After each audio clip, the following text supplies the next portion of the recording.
Sud Radio, le grand matin week-end, l'info Éco Plus, Didier Testo. Bonjour Didier. Bonjour Jean-Marie. C'était il y a 2 ans le début de l'invasion russe en Ukraine déclenchée par Vladimir Poutine. Ça fait 2 ans, Didier, que l'Ukraine a été attaquée. Est-ce qu'on sait dans quel état se trouve son économie ? Une opération spéciale qui n'est toujours pas terminée. Alors une étude du cabinet STRS fait le point sur cette situation économique. Bien entendu, la guerre en Ukraine a constitué un choc économique.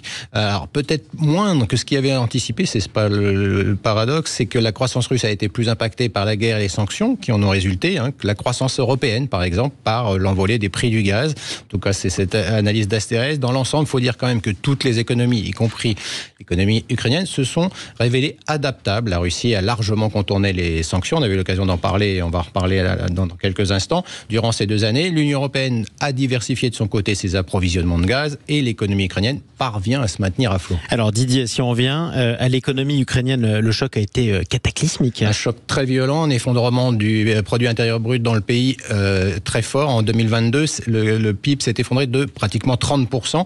Il ne connaît qu'un rebond modéré. Ce choc n'est pas surprenant au vu de l'occupation d'une partie de son territoire et de l'immigration d'environ 6 millions d'Ukrainiens.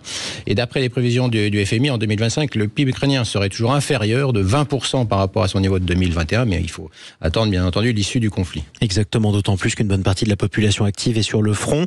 Qu'est-ce qu'on peut dire du côté de l'inflation chez les Ukrainiens, la hausse des prix ? On a beaucoup parlé chez nous d'inflation, bien entendu, elle est toujours là.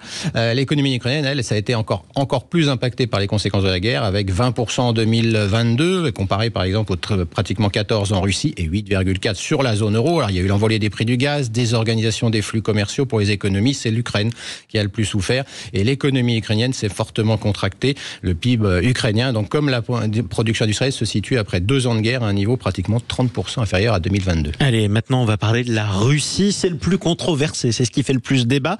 Quel a été l'impact ? Alors, pour Asterès, l'impact de la guerre en Ukraine est supérieur pour l'économie russe que pour la zone euro, mais parce que les sanctions occidentales ont impacté l'économie. J'insiste malgré tout, parce que c'est important de le redire. La Russie a donc davantage souffert économiquement que l'Europe, contrairement à ce qu'on peut entendre souvent. On a eu le PIB russe qui effectivement a chuté, et en 2025, il devrait être encore 3,8% inférieur au scénario actuel.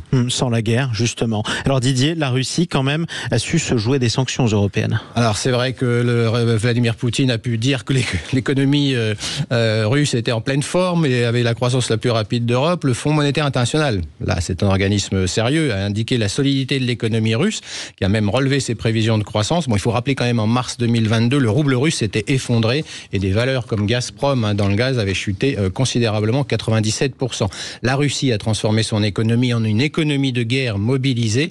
L'État russe dépense un montant record depuis l'ère post-soviétique. Pour situer le niveau de dépenses militaires et de sécurité, elle représente jusqu'à 40% du budget. On est quasiment au niveau de la fin de l'URSS. Et puis, bien entendu, tout est fait pour la production militaire. Les revenus des hydrocarbures ont continué à aller dans les caisses de l'État. J'avais l'occasion de le dire ici. Les pétroliers, désormais, se dirigent vers l'Inde ou la Chine. Exactement. Question essentielle désormais. Le soutien à l'Ukraine par les États-Unis et l'Union européenne. En quelques mots, Didier. Alors, il y a eu des promesses d'aide d'Union européenne qui ont rattrapé les aides fournies par les États-Unis. Les États-Unis, c'est à peu près 60 milliards d'aides, 2 tiers militaires, 1 tiers d'aide financière. L'Union européenne, c'est 75 milliards d'aides.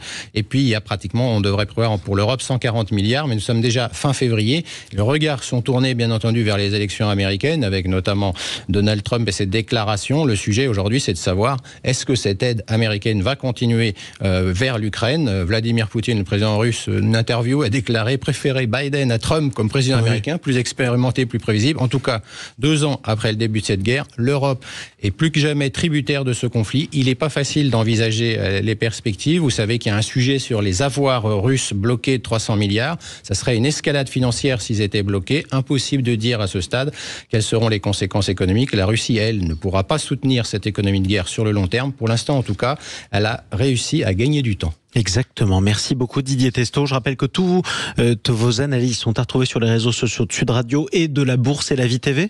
À samedi prochain. À samedi prochain.